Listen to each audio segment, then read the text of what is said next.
Hi everyone, it's Nightfight22 here. I hope you guys are all well. Welcome to my next video in this series. This video is going to be very useful for some of you to help you in your openings. Just basically a tutorial on how to control the center early on and how to develop all of your pieces effectively so that you are attacking. The main thing you just need to remember is to basically move out all of your pieces towards the center. So this way you'll be controlling these center squares and try not to move them out to the side and down into the corners. So basically all I'm going to do for this video is I have created an example for just to run through, and white is going to be the side which makes the really good strong attacking moves, and black's going to be the side which makes the really dubious moves, which leads to a really bad structure and not many pieces developed in the opening. Okay, so white will start out with pawn to e4.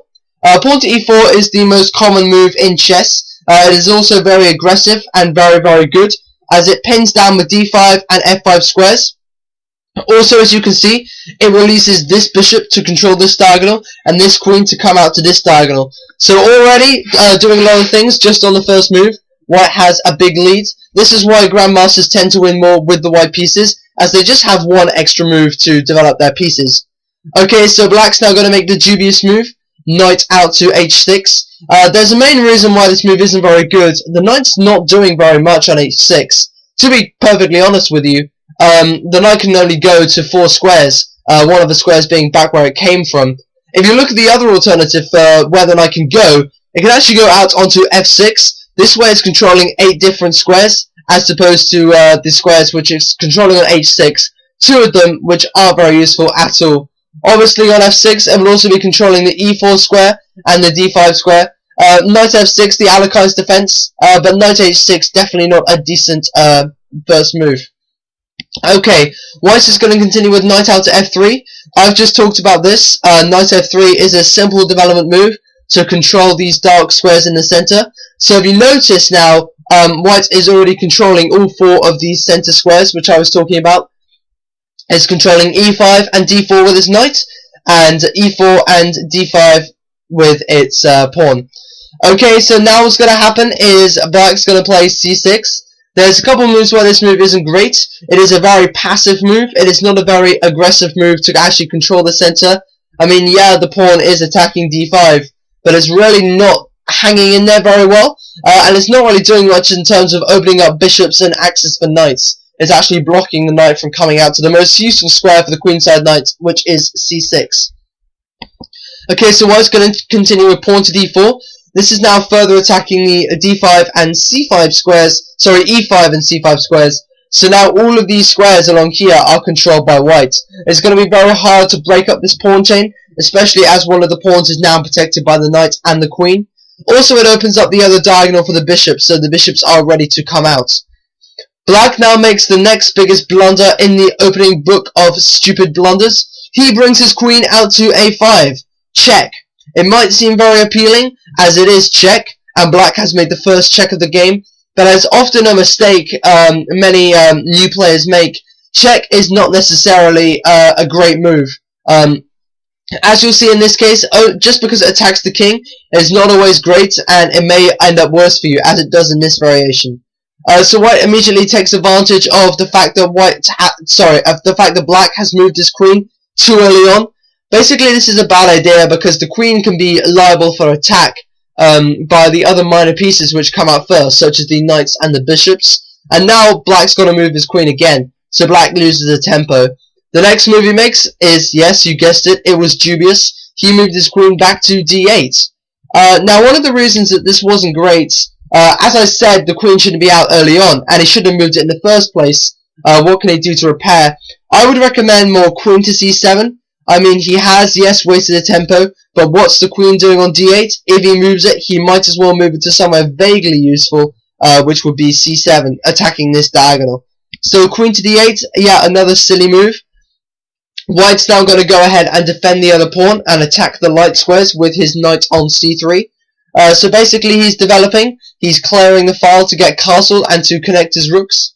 Okay, so the next move that black makes now is pawn up to g6. This move is okay, again, but it's not particularly attacking the center very well. There is a technique which many strong players use, including me, called the Fianchetto. And basically what that is when you have your pawns like this, in a very defensive system, with one of your bishops placed behind the longest diagonal on the board, which is this dark one or this light one. And this is actually an alright move. It is very passive, but as you'll see, black does not follow through with his bishop g7 plan, which is why it's not considered a great move. Okay, so white now continues with bishop to c4. This move is personally a great move. I love bishop c4 moves, just because this bishop is really attacking the f7 square, and it's going to be very hard for black to move his f pawn and castle in this position. Also, this bishop is usually bearing down on the f-pawn the entire game, and it also clears the ranks for white to get castled and to clear the rooks. Okay, so the next move that black makes is probably the worst move which black makes in the entire game. He plays his knight to g8. One of the reasons this is so silly is because, yes, I said it's the same thing as the queen, moving your queen out to a5 and then going back to d8.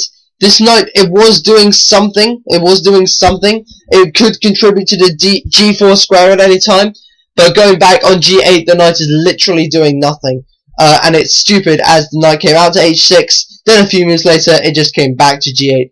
And if you actually look at the whole position now, I'll talk to you about moving pieces back and forth like this. Let's see how many pieces are out of a starting position for white and how many are for black.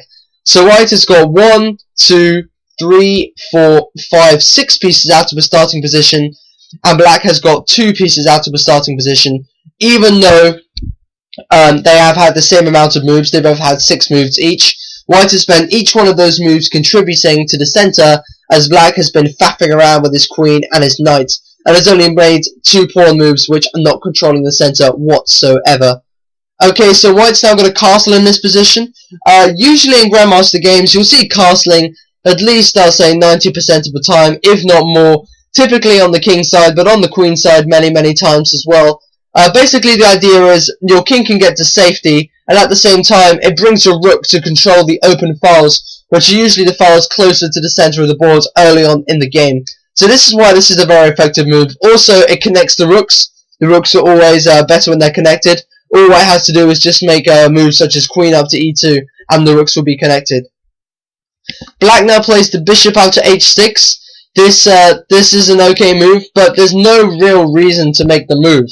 I mean, he should really be controlling the center. And bishop h6, what does it achieve really? I mean, he's got a bishop on h6, but if it's any threat, white can always just trade it off, and this knight will be back on the rim again. Okay, so white now just continues with development. He plays the rook to e1, just basically aligning it with the king, and possibly pushing this e-pawn up the board, as it helps to control the center, and now he can push his pawns up even further.